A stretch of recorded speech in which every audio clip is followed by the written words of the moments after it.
inaan mustaqbalka soo bandhigno new muqdisho wax la yiraahdo oo u samaysan sidii oo kaleeta ah oo runtii ka casrisan magaalooyinka maanta caalamka ka jira marka waxaan ku galaysaa in ardayda iyo dhalinyarada Soomaaliyeed iyo haweenkuba ay ku taamayaan in la dhisi doono dal cusub oo uu dadkiisu ka duwan yahay dadkii qabyaladeed rajo wanaagsan oo maaragtay leh mustaqbal nuurayna maaragtay inuu Ilaahay idinkiisa nasiin doono aad baan ciida maalinta ciida ah fadligeeda idinku salaamaya anigoo ku hadlaaya magaca golaha dhalinyarada iyo haweenka Soomaaliyeed waxaan idin leeyahay midnimo iskaashi iyo wadajir waxaan jeclahay inaan qaybta haweenku soo dhaweeyo insha Allah assalaamu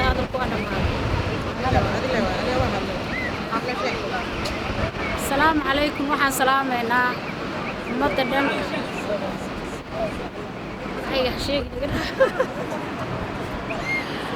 السلام عليكم وحن سلامة يا دمان مدة مسلم ملك سيجوت إيد وناكسن بان لا هاي كارهان مدة الصوماليات إلهي وحن كبرينا وحيد انت إلهي إنه نحرسته هو داو عن إلهي إنه عافيه هو باهن أو دور كتير أو خاين إلهي إنه دعاته كقارو ودن كإلهي إنه مدة ويردقو ناس الخير غيره إنه سوديشيو هل كان حتى وكم رجيسنا إيد سفع عمان إيدين كوست الخير يجيب حبض كسرعتا مركب وحن لنا يرجع الصوماليات أي عدو النوج عن قليل حالا كان ركبة أردنتي سبتال وقلي قد وقلي وصوماليات هنا عاوية ربنا وقت يسير سعرين مركب وحن لنا يرجع الصوماليات وكذا كتر عدو كسر نقطة دل كذا يدمر كذا يعرور كذا هو دنيا والسلام عليكم. ومع سنتين راد تلفزيون إلهي ما رجعني كأجري أعمال سيو وناجي أو قبني سير ومدينة هذا ومديني ولا المدر داري وحق قبني إنسان وأجن هاي ما رجتي ورياش حمر جوج دبعت ذا يكون سجين أيجن إلهي كبت بعديه كل يدبكم مدة ذا لقبان وحي لشيء لهذا أنت يجون رئيس شرطي عادي هذا وما سنتين عيد وناكسن مالك استوى شوكتان ومدة الصوماليات وبلا توفيق.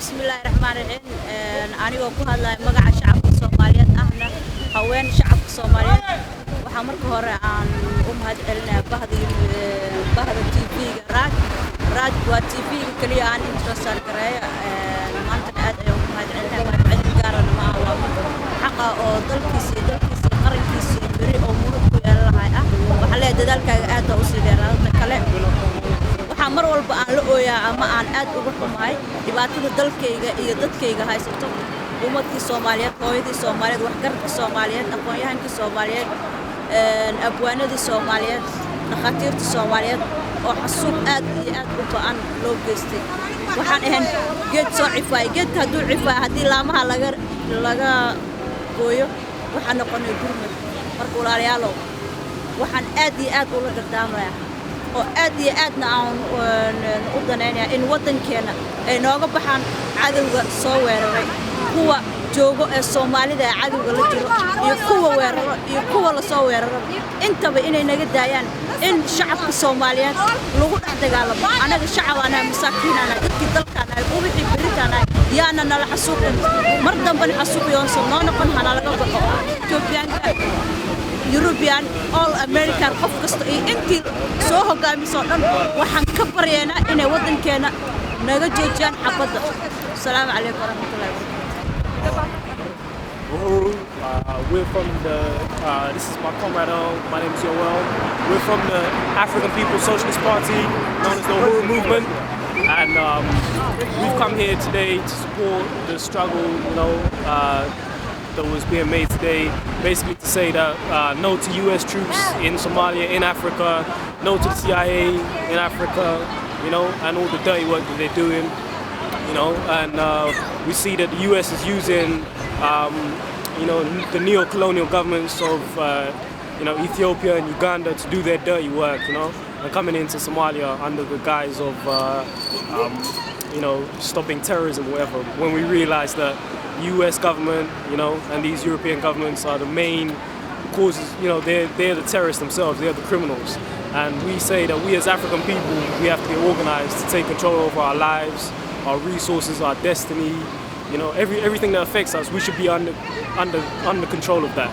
And we realize we have to be united, and the only way to do that is realizing that we're in the same situation, whether we're in St. Petersburg, Florida, or Somalia, whether you know South London or South Africa, it doesn't matter. And you know, it's going to take one solid effort on the part of all of us to really be free, you know. And yeah, so that's it really. And this is our newspaper, the Burning Spear newspaper, and this is a vehicle that we use to organize, you know, because we realize we don't have our own media, like our own mass media as African people, and we see that you know, the European and US imperialists have their media that serves their interest in getting their propaganda out and their information, you know, where they choose what to report on and what not to report on. And we you know, have a right to report on issues that affect us as African people wherever we are.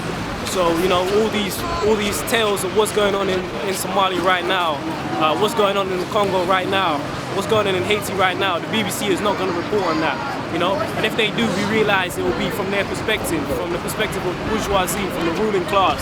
But it doesn't serve our interest, and it's not from our perspective. We need media that is from the perspective of African working class, and that speaks to the interests of African working class. And this is the Burning Spear newspaper, and it's been in existence since 1968, and making it in its 40th year of production this year in 2008. And this is the latest edition with Thomas Sankara on the cover. And yeah, this is like a tool that we use in order to organize within the African community, you know. And we say one Africa, one nation, because we are, you know, one people. We're a nation fragmented. We've been given these false identities that don't serve us, you know. When the Europeans came to Africa and they divided Africa, you know, they called this territory Kenya, this one Djibouti, this one Ethiopia, this one Sudan, you know, this one Somaliland, you know. There's all these fragmentations, you know, and we are people fragmented, you know, regardless of tribe, you know, of religion or anything. We are one people. We have, you know, we have to unite to really solve the contradictions that we're facing today. And to that we say uhuru, and uhuru means freedom. Uhuru is a Swahili word for freedom. And I just want to thank you for the opportunity to speak. Okay, my name is Yoel. Yeah.